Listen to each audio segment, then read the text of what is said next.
video doon. Oo. Pero syempre, Yung kung ano yung kami mauna doon, di ba? Pag tama yung mga hashtags ko. Oo, tapos mali pala yung spell, ano? Oo. Parang nag-upload, mali yung spell, ano? Kalaguwas. Kalabuwas. Kaligwas. Yun. Ganito kasi yun guys. Explain ko sa inyo. Pasensya na kayo kung hindi ko pwedeng sabihin sa inyo kung anong ginawa ko talaga dito sa Manila. Supposed to be, sinabi ko talaga lahat sa vlog ko. Ginawa ko, kinat ko lahat yung sinabi ko kasi yun nga, tao nito. Hindi pa kasi pwede i-publish ko nung ginawa talaga naming video. Kasama ko sila King Badger at Team Jolay dito sa Manila. So, hintayin nyo na lang na lumabas yung video. And, sobrang tingnan no, sobrang ano na ako, sobrang wasted. Isipin nyo guys, halos 2 araw ako, wala akong tulog. So, dapat na mag-shades na lang ako. Ako makita nyo yung sobrang hagardo face ko. Sobrang haggard na kaya face ko. Mukha ko guys, grabe. Sobrang haggard na. So yung experience ko dito sa Manila, grabe. Tinatanong nga ako ni Sir Walter, yung may-ari ng Filipino Vines kanina, kung nag-enjoy ba daw ako. Sabi ko, mag-i-enjoy sana ako Mag-i-enjoy talaga sana ako kung ano lang, kung nakatulog ako ng maayos. Kasi grabe guys, 2 araw. 2 araw, wala akong tulog. Wedding ng cousin ko, after madaling araw, diretso bumiyahe na ako papuntang Manila. Tapos pagdating ko sa Manila, diretso shoot na kami ng Vines. Problema ko kasi ngayon yung time management ko Hindi ko na ma-manage maayos yung oras ko. Si Jomar. Loko-lokong tao din yun. Iwas sa dengue twice a week and kain ng Milo everyday. Peace out, man, nigga. Grabe, solid. Bakit? May nakakita ba sa ginawa ko? Tapos yung mga experience ko sa kanila, kasama ko sila na nag-shoot kami ng Vines. Wala, nagtatawanan lang kami tatlo. Parehas kasi kami mga ano talaga, mga literal content maker kami. So, habang nagkasama kami kanina, alam mo yung may connection talaga kami tatlo. Kasi sabi nga ng mga ni Sir Walter na ano daw kami, all-stars. Diba? All-stars daw kami mga Viners kasi solid solid yung lineup namin kanina. Nag-collaborate talaga kami tatlo for the first time. Sobrang saya ko sa shoot. Yun lang yung masasabi ko sa kanila. Sobrang cool ng mga tao guys. Gusto ko lang i-share yung experience ko sa inyo kasi nga baka yung iba hindi nyo pa kilala sila Team Jolay, hindi ko nyo pa kilala si Jomar. Siyempre nakikita nyo sa video, di ba? Nakikita nyo sila sa mga vlog nila. Yung mga kala nyo yung iba nagpe-pretend sila. Alam niyo pag makikita mo si John Gutierrez yung pangalan niya Pag makikita nyo siya sa personal, kahit 24 hours magbi-video kayo sa kanya, hindi kayo magsasawa talaga. Kasi literal na kung anong nakikita nyo, yung pinapalabas nila palagi sa video. Yung gumagawa sila ng video na nag-aaway sila. Kung anong pinapakita nila palagi sa video, ganun din sa personal kahit off-cam. Kahit walang nagbi-video sa kanila, ganun talaga sila. Grabe. Sweet sila masyado. So, sobrang sweet. Tapos, nakakakilig, nakakaselos nga minsan kasi sobrang nakakaselos kasi sobrang sweet nila. And yun guys, yun yung experience ko dito sa Manila. So, mamaya bukas, aalis na ako, babalik na ako sa CDO. So, maybe I hope babalik ako dito ng 23. This month pa rin. Kasi, kinukuha kasi akong MC ng isang parang sikat na DJ din dito sa Manila. Pero pag-iisipan ko, pamasahe kasi guys, grabe. Isipin nyo, hindi easy sa akin na pabalik-balik ako ng CDO to Manila kasi mahal yung pamasahe. Pero sana kung may nakarinig naman na pwedeng mag-sponsor sa akin ng pamasahe pabalik dito, babalik talaga ako dito sa Manila. Gusto ko na nga tumira dito kasi sobrang nakakapagod na kasi marami na lang kumukuha sa akin, pabalik-balik ako dito. Punta ka dito kasi may event, may ganun. So ako din medyo sabi ko, paano ko ba ito i-manage yung time ko kasi nasa Cagayan de Oro ako So I need to babalik na naman ako dito sa Manila for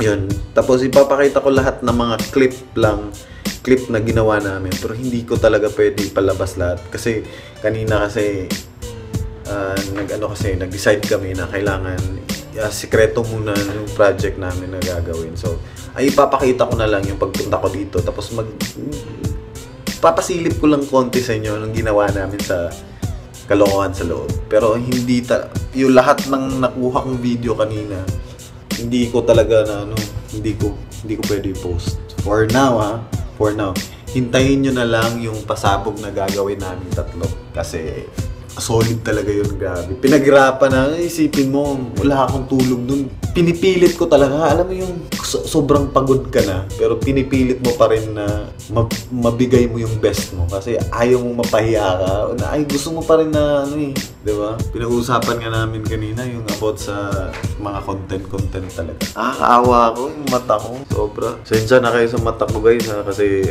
ganito talaga. Habang nagsushoot kami kanina, sobrang na yung mata ko, yung tawag nito. Na ano na ako, yung mata ko sobrang hapdi na. Kasi nga hindi ako natulog sa airport. Paano ka ba makakatulog sa airport? Nagva-vlog din ako dun sa airport. Pinagtitripan ko yun si... Wala si baby. Ayun na si baby. Si baby. Pinagtitripan ko si baby kanina sa aeroplano. Sana may nakakilala sa kanya, comment down below kayo. Kasi crush na crush ko yun. Sige lang baby ha, pag mayaman na ako baby, papakasalan kita baby ha. Sana may nakakilala sa kanya guys.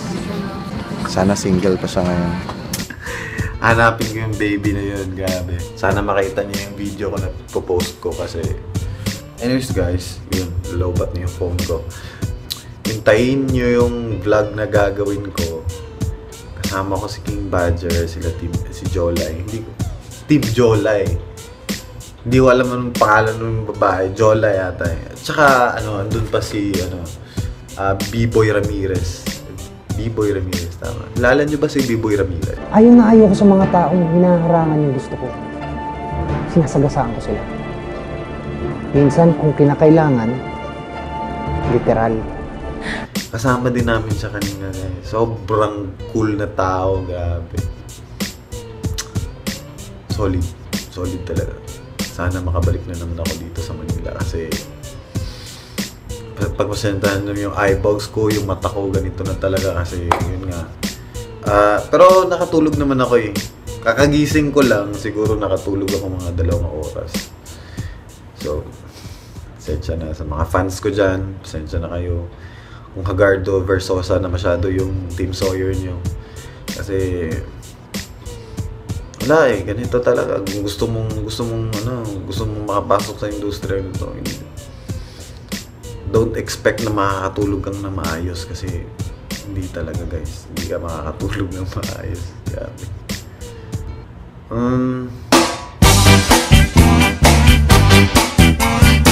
Huwag lang kayong sumuko guys. Huwag kayong sumuko. May pangarap kayo sa buhay nyo, huwag kayong sumuko. Paglaban nyo yung pangarap nyo, huwag nyo isipin yung pera. Huwag nyo isipin yung pera. Susunod lang din yung pera. Sa ngayon syempre naman lahat naman tayo, di ba? Gusto naman natin na kung meron tayong pinagtsatsagaan, gusto natin na magkakapera tayo. Kaya nga ginagawa namin to. Ay, kasi nga, at the end, yung parang punto namin, gusto namin, yun lang naman yun eh. Di ba? Wala namang gusto lang namin magpasaya ng tao. Syempre, gusto din namin magkapera. Di ba? Well, it's a part. Na yun, bonus na lahat yun. Pero ang goal namin dito is we need work, di ba? And we love what we are doing. Mahal namin ginagawa namin, man. Hindi namin pagpapalit to kahit ano. Kasi ako, mahal ko ginagawa ko eh. Ginagastusan ko ng pera to kasi mahal ko ginagawa. Ganun kami, man. Kaya, thank you to Filipino Vines talaga. Kaya pala, may gagawin pa pala ako. Ito, cut ko muna kasi may gagawin pa pala ako. Grabe.